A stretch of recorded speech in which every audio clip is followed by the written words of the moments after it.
Innovation, innovation, innovation tech news. Good afternoon, Innovation Tech. I'm Alyssa Hegel. Offering help to someone facing difficult times is kindness theme for today. So when you go home, show a little kindness, a little love. It can go a long way. Paige's Pajama-rama is coming up this week, the 17th and the 18th, for helping kids fight cancer. All you need is $1 or spare change, and get this, you get to wear pajamas in honor of Kids Have to. U.S. is beginning vaccine rollout. Here's Alex with more information. Trucks and cargo planes packed with the first of nearly 3 million doses of coronavirus vaccines fanned out across the country on Sunday as hospitals in all 50 states rushed to set up injection sites. According to General Gustav F. Perna, the chief operating officer of the federal effort to develop a vaccine, 145 sites are set to receive the vaccine on Monday, 425 on Tuesday, and 66 on Wednesday. A majority of the first injections are expected to be given on Monday to high-risk healthcare workers. Residents of nursing homes who have suffered a disproportionate share of COVID-19 deaths are also being prioritized and are expected to be getting vaccinations next week. A vast majority of Americans will not be eligible for vaccinations until the spring or later. I asked a teacher at Innovation Tech High School how they felt on not being eligible for the vaccination. This was their response.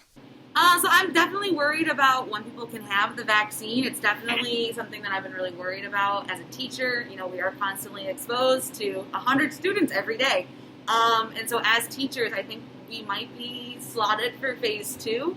But like I'm one of the few teachers in like my close extended family. So I would be the only one that has access until June or July, which is very nerve-wracking because I know a lot of my family members are just kind of wanting for things to go back to normal.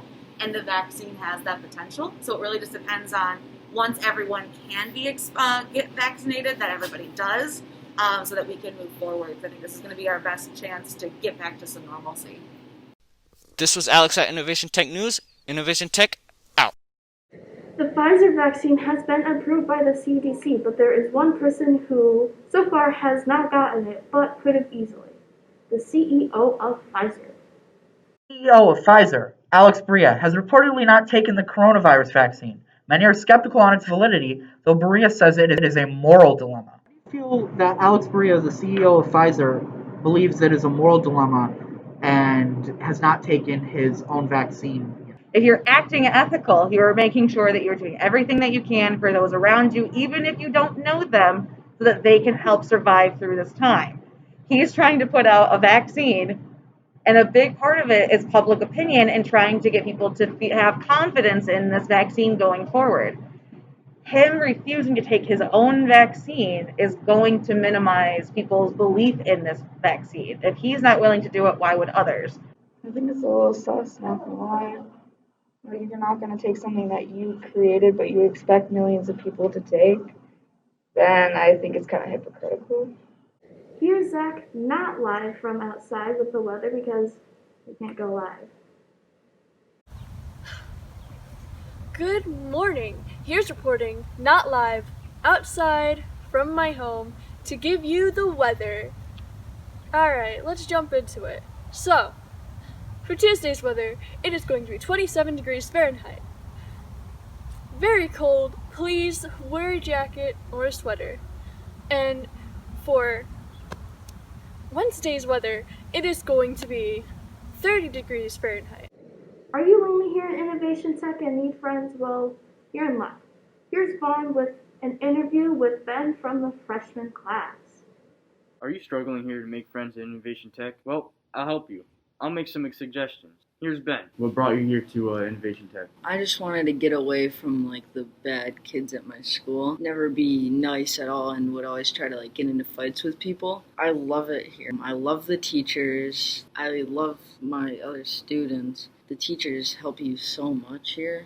They'll actually care about you. My favorite thing to do really is just to play games, GTA and Call of Duty. I really enjoy having Ben in my class. He definitely brings conversation to the class. I think Ben is a great addition to Innovation Tech. He likes to go outside, and he's done some weird things out there.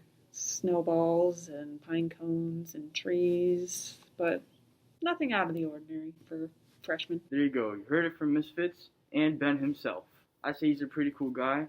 I would rate him a 2 out of 2. Innovation Tech, out. Has SiriusXM been sounding weird to you or cutting out on you? Well, it's probably because they have just sent a new satellite up into orbit. Let's head over to Nate with some more information on this. Elon Musk's rocket company sent a new SiriusXM satellite into orbit from Cape Canaveral in Florida at 9:30 a.m. Sunday.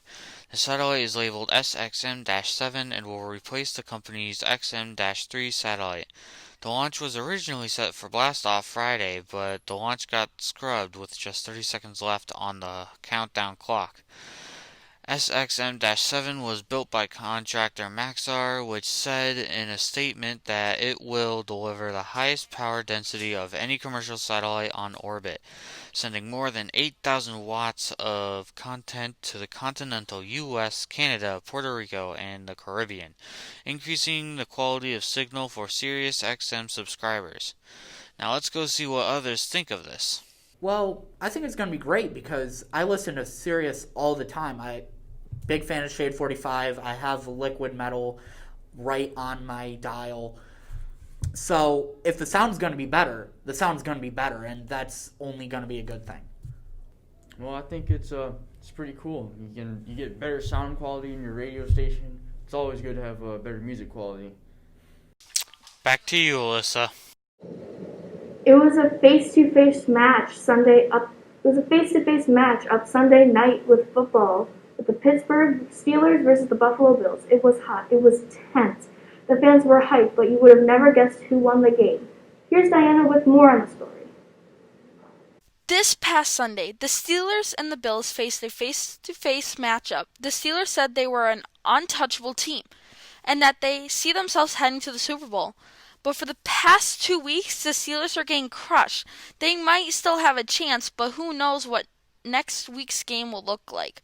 I interviewed Miss Beyer and Miss Bragman to get their input of the loss of the Steelers and the win of the Buffalo Bills. I'm a little disappointed that I'm sitting to do another interview about the Steelers losing, but I mean, I have to give it to the Bills that they're actually doing really well this season. But yeah, the Steelers, I'm really bummed. I would hope to see them in the Super Bowl, but who knows? If we see the Bills in the Super Bowl, I don't know. Consider it a 2020 miracle. Yeah, so I'm pumped. Sorry, Beyer. We're 10-3. We're having a great season. Bills Mafia. Whoop, whoop. It's looking good for the Super Bowl. It's looking real good. It's looking like this might happen. I don't want to jinx it. I don't want to mess up the juju, but it's looking good.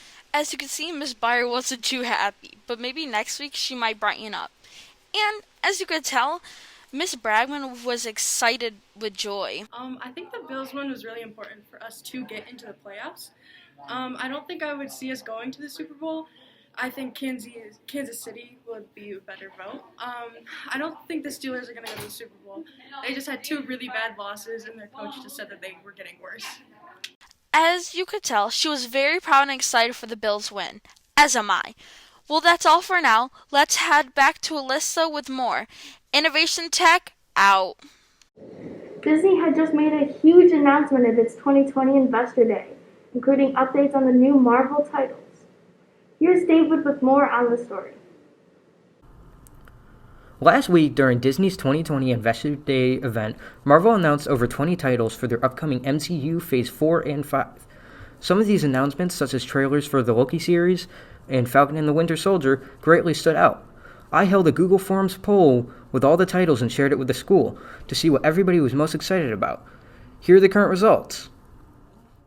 This poll will be kept up till the end of the week, and I'll try keeping you updated. Innovation Tech, out. Do you think the chairs here at school are comfortable? Zach Dewing is going to do a review on them. Stay tuned for more on the story. I would say, from personal experience, these chairs are pretty comfortable. They're not the most comfortable chairs I've sat in, but they're definitely not the most uncomfortable chairs. Compared to chairs we had here last year in the art room, they're way better. I would probably rate them a 6.5 out of 10. Now this chair, it's actually pretty comfortable to sit in. It isn't hard like the other chairs in the classrooms, and it kind of forms to your body when you sit in it. The only downside to sitting in these chairs is you can't have them in the classroom because they're so big. But other than that, I'd rate them a 8.5 out of 10. The class, they're alright. Like, you could probably sit in them for like an hour or two, not even. I like them. Well, they're a lot more comfortable because the ones at CNS, they're like made out of like metal. You're literally sitting on metal, and these are actually like a little bit more comfortable. So yeah. Alright, that's all for me. Innovation Tech, out. You know, I don't really trust stairs. They're always up to something. See what I did there? I hope you have a good day and the good rest of your day. Innovation Tech out. Innovation, innovation, innovation, Innovation Tech News.